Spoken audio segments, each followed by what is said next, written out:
বাংলায় এখন ডিম নিয়ে অনেক চর্চা হচ্ছে। প্রথমত আমরা দেখলাম ডিম থেরাপি, তারপরে সেকুমাকুর দল ডিম নিয়ে আন্দোলন শুরু করেছেন। এই আন্দোলনের সূচনা হলো কখন? যখন পশ্চিমবঙ্গ সরকার ইসকনকে বাংলা স্কুলগুলিতে, স্পেশালি কলকাতাতে মিড ডে মিল খাদ্য সরবরাহ করবার জন্য দায়িত্ব দেন।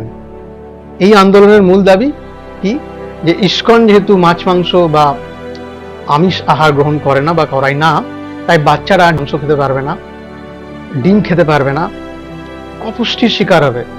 এই দাবিগুলো কি আদৌ লজিক্যাল? এই সেকুমাকুরা কি খেলো?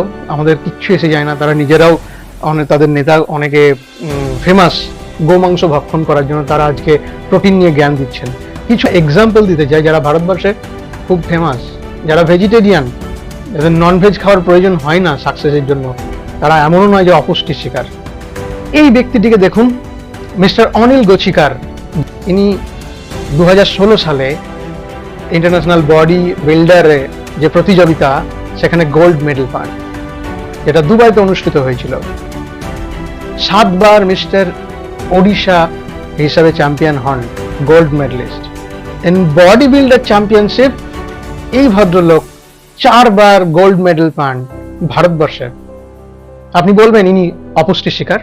ইনি পিওর ভেজিটেরিয়ান, অন্যতম জগন্নাথদেবের এক পান্ডা পুরোহিত, এবং তার শরীরের এতটা শক্তি, এতটা স্ট্যামিনা, তাকে অন্যতম গুরুত্বপূর্ণ শারীরিক সক্ষমতার যে সেবা, সেই সেবাগুলি শ্রীক্ষেত্র পুরীতে জগন্নাথ মন্দিরে দেওয়া হয়েছে। আর এই ভদ্রলোক খুব দৃঢ়তার সঙ্গে, নিষ্ঠার সঙ্গে তা পালিত করছেন। ইনি প্রসাদ ভোজী, ইন্ডিয়ান ফিল্ম ইন্ডাস্ট্রিতে অন্যতম সাকসেসফুল একজন মানুষ, বিদ্যুৎ জামাল। তার মার্শাল আর্ট আজকে সবাই জানে, ওয়ার্ল্ড ফেমাস। তিনি নিজে একজন ভেজিটেরিয়ান, আর তার মার্শাল আর্টের উপর ট্রেনিং ইনস্টিটিউশনও রয়েছে। এরকম লাখো লাখো মানুষের উদাহরণ আমরা দিতে পারি।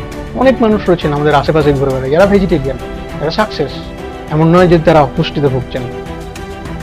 আর একজনের উদাহরণ দিতে চাই, ভগবানের শুদ্ধ ভক্ত, ইসকনের ফাউন্ডার আচার্য এ.সি. ভক্তিবেদান্ত স্বামী শিল প্রভুপাদ। অনেক বাঙালি হয়তো জানেই না যে শিল প্রভুপাদ আমাদের অভয়চরণ দে, আমাদের কলকাতার ছেলে। 70 বছর বয়সে যিনি সারা বিশ্বকে কৃষ্ণ নামে আন্দোলিত করেছিল, হরে কৃষ্ণ মুভমেন্ট যার আন্দোলনের নাম। পৃথিবীতে কয়েক কোটি ভক্ত রয়েছে, তার ফলোয়ার রয়েছে, যারা ভেজিটেরিয়ান। 70 বছর বয়সে যখন মানুষ মৃত্যুর প্রিপারেশন নেয়, মৃত্যুর জন্য অপেক্ষা করে, সেই মানুষটি ভারতবর্ষ থেকে ইউএসএতে যাচ্ছেন, আমেরিকাতে যাচ্ছেন। 15 বার ওয়ার্ল্ড ট্যুর করেছেন, 15 বার। অপুষ্টি শিকার বলবেন না, ইনি অলওয়েজ কৃষ্ণ প্রসাদ গ্রহণ করেছেন।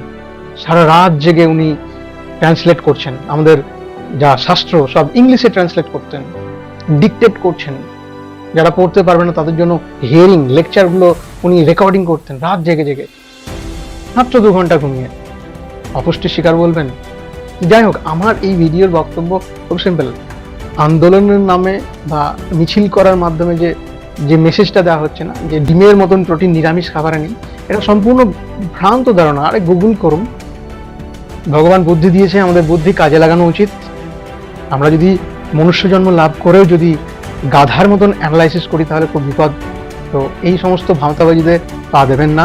আপনারা দেখুন, ইসকনের যে ফুড, সেটা যথেষ্ট উন্নত মানের এবং সেটা যথেষ্ট পুষ্টিকর। অপুষ্টির শিকার হবেন না। হরে কৃষ্ণা।